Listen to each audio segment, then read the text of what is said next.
Not a good start. Hello, everybody. This is Richard here coming to you from the Terraform Homestead. For those of you who are new to our channel, we are a nonprofit focusing on sustainable building, natural building, living a simpler, healthier life. This week, we are coming to you with something special. We are doing a renovation on this tiny house. This tiny house is the first thing I ever built. And 2015 Richard tried his best. 2022 Richard knows a little bit more about construction. And so we are tearing this kitchen out, renovating it with scrap, giving it just a full facelift, making it a lot more functional, making it more desert worthy, something that's easier to clean. I'm so excited to get into this project. I'm so excited to take you guys along. Be sure to watch to the end to see this whole renovation take place. A lot of stuff going into this.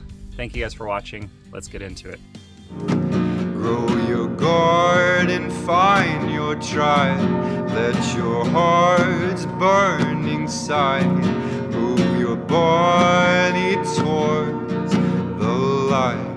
All right, so I wanted to give you guys kind of a tour of what we're doing and what this project is. So again, I built this house 2015. I'm happy with it. I mean, for not having a whole lot of building experience, really any experience, this house has held up beautifully, but there's some things that really aren't working. This space was actually built for me. I'm 6'2", I'm a very tall, big person, but we get people of all sizes out here now, and we're cooking dinner together in this home, and my raised countertops that are above standard height are not working for a lot of people. Storage wise, over the last several years, I've gotten a bunch of new appliances and stuff. We got our fancy air fryer here from Goodwill for, I think the tag's still on it, 15 bucks. Now that we're doing a lot more video footage stuff, I've got kind of a charging station, just stuff out on the counters all the time. I don't like that. The other thing is, that's a really big thing, is this desk. I've never liked it. It's always been really annoying because you have to sit at the tall stool. This was kind of a cool idea. Folds down. Maybe. There we go. So that folds down, which is nice to kind of get it out of the way. But I hate working there. Big thing that I've learned since I moved out to the desert, don't have anything white. Don't. White things are okay, just they get dirty quickly. How about that? You can see down here, we get these little ledges that are just covered in dust and crap, and it's just ugly, and I'm tired of it. And so I'm gonna do some paint over here. Let's figure out the storage issue first, get this kind of done, do some testing out here.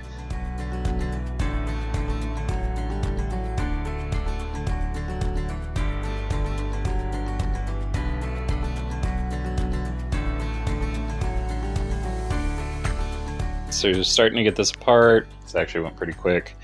I just moved everything to the other side of the house. But you can see this is pretty gross. All right, so this is one thing that past Richard has done that current Richard is irritated with, but the current Richard also does. Use whatever screws we got. What's annoying is when you're taking it apart, there's a Phillips head, there's a flathead, there's a star bit. Since I work with a lot of volunteers, none of my tools get put back. So this is what my bit set looks like. The reason I'm renovating this house is because Richard of 2015 is a very different builder than Richard of 2022. Back then, this was my very, very first build. The first thing I ever really did on a large scale using tools, and really didn't have any idea what I was doing. Now, fast forward many, many years, I feel like I'm a much more confident builder. I've learned a lot more techniques and things. I have a much bigger access to tools, and really I want to experiment. So what we are doing is a big kitchen renovation. We're going to be adding a new door. We're going to be doing just some cleanup and stuff like that, changing things around. So if you are liking what we're doing, comment below. If you're not liking what we're doing, comment below. Let me know how I can improve these videos for you guys, because that is the goal, is to entertain y'all, to educate y'all, and to hopefully inspire y'all to build something cool. Now's the fun part. Getting the biohazard suit on and hoping there's no dead creatures living somewhere in here.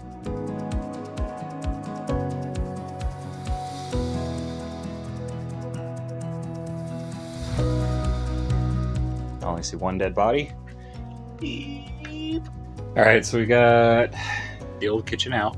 We've got the start of the new kitchen in. I'm actually really liking these. These were kind of bought on a whim. I found these at a scrapyard, salvage yard kind of thing, and really happy with them. We're gonna paint all this. It's gonna look all beautiful and all that kind of stuff. And once we get the concrete countertops in, I'm gonna do concrete. It's a terrible idea for any tiny house, but this house is not moving again. This is in its permanent spot. It has no wheels. I'm not worried about weight anymore.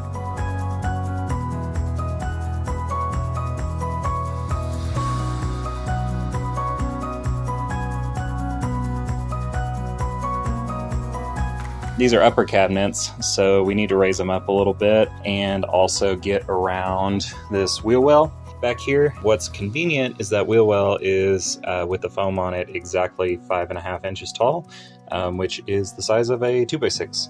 So I got some 2x6s to build this framing. It's also very, very conveniently going to put our finished countertop height at approximately 36 inches, which is pretty standard height. So I wanted to show you guys kind of how I draw stuff up. I feel like a lot of people get really intimidated by doing construction projects because they're not like professional drawings and stuff. This is all I do.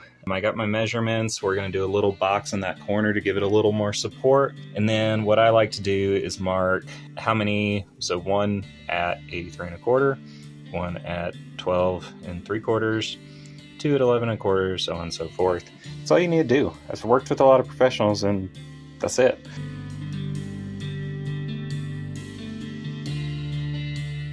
So the nice thing about getting a cut list like this is you can see as I cut, I mark off what I have. So not a big deal when you're doing 5 cuts, but when you're doing 50, it can kind of be really helpful.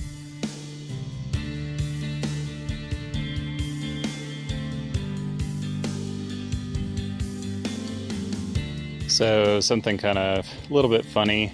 I need to do a 3.5 inch gap between those cabinets, which is perfect. A 2x4 is 3.5 inches. The issue is a lot of the lumber we use, as you can see, is all old scrap stuff that we get for free. So I don't have any good 2x4s that I can use on these cabinets. But what I do have is this busted 2x6 that is somewhat decent. It'll sand out pretty good. So what I'm actually gonna do is rip down this 2x6 into a 2x4. And there you go. We've got a nice 2x4 out of a 2x6. So next what I'm gonna be doing is sanding down our front faces.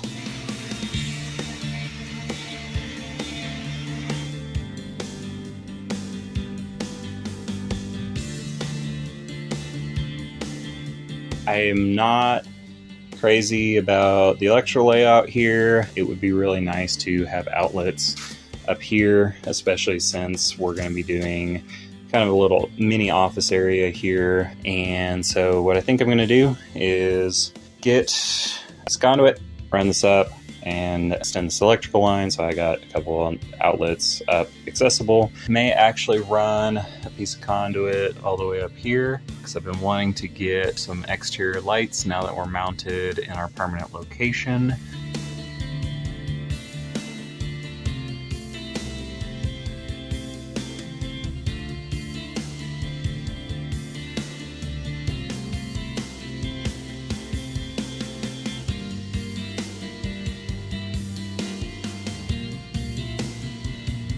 Found this clamp at probably a thrift store or something like that. And whoever did this is a genius. As soon as I get welding equipment out here, I'm doing this with all my C-channel clamp kind of things, because you actually have something to hold on to, and it has a little hook.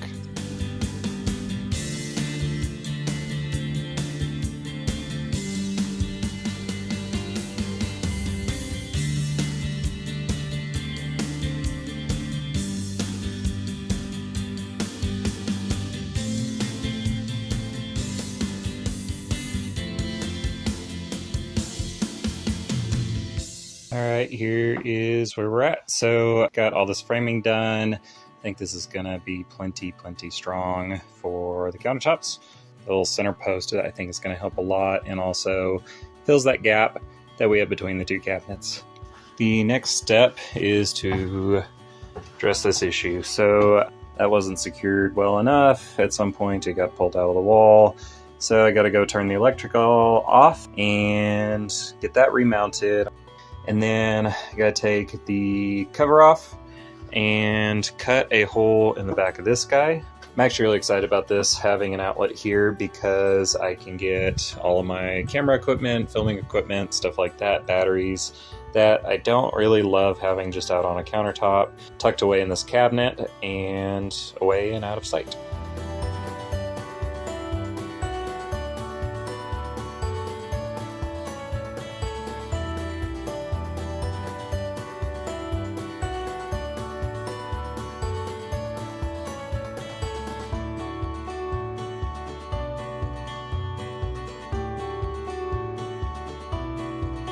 Kind of screwed that up, cut the wrong direction, so it's a little bigger than what I hoped, but that's fine. It's in a cabinet, it's gonna be hidden. I think is really funny is where I'm actually filming here, it's all nice and clean, professional. What the rest of my house actually looks like, stuff is everywhere, it is destroyed. Next is paint. So I got a paint sprayer, it's a cheapy Harbor Freight $20 deal.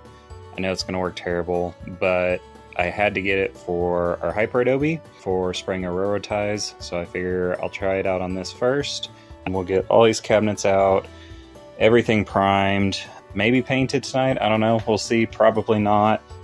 All right. So the last thing it says to do is flip it upside down and then lube up the bottom hole. Loop, loop, loop, loop, loop. All right, we are all cleaned up, lubed up, and ready to go. All we gotta do is try this out.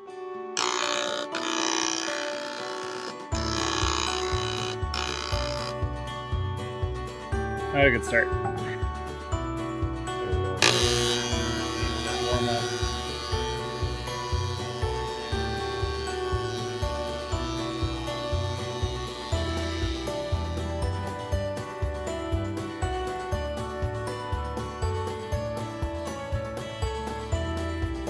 Got the paint sprayer, about 2 coats on everything. It is easier than rolling it on. It seems to go a lot quicker, but also it's kind of a pain in the ass to actually get it to work right, and it just kind of is blobby. I don't know. We'll see. I'm gonna let this dry overnight and then come back tomorrow, and then probably move on to some of the electrical work.